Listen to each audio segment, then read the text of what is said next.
അസ്സലാമു അലൈക്കും. പ്രിയപ്പെട്ട കൂട്ടുകാരെ, നമ്മൾ ഇന്ന് പഠിക്കാൻ പോകുന്ന ആയത്ത് വനഫ്സിൻ വമാ സവ്വാഹ. അവിടെ ഒന്നാമത്തെ അക്ഷരം വാ, ചുവപ്പ് നിറത്തിൽ ന, നീല നിറത്തിൽ ഫാന് സുക്കൂന്, മഞ്ഞ നിറത്തിൽ സിൻ, വനഫ്സിൻ. അതിനുശേഷം പച്ച നിറത്തിൽ വാ, ചുവപ്പ് നിറത്തിൽ മാ, നീല നിറത്തിൽ ഫതഹിന് നീട്ടാനുള്ള അലിഫ് വമാ.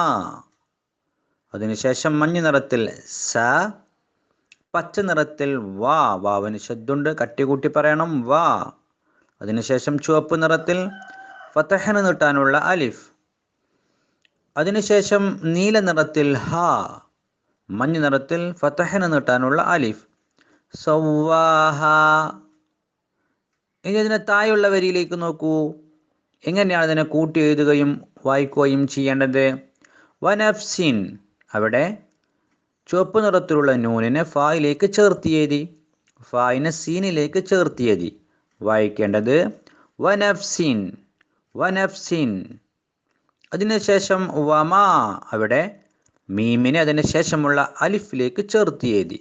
വായിക്കേണ്ടത് വമാ. സവ്വാഹ, അവിടെ സീനിനെ വാവിലേക്ക് ചേർത്തി എഴുതി. ഫതഹിന് നീട്ടാനുള്ള അലിഫിനെ അതിനുശേഷമുള്ള ഹായിലേക്ക് ചേർത്തി എഴുതി, ഹായിനെ അതിനുശേഷമുള്ള അലിഫിലേക്ക് ചേർത്തി എഴുതി.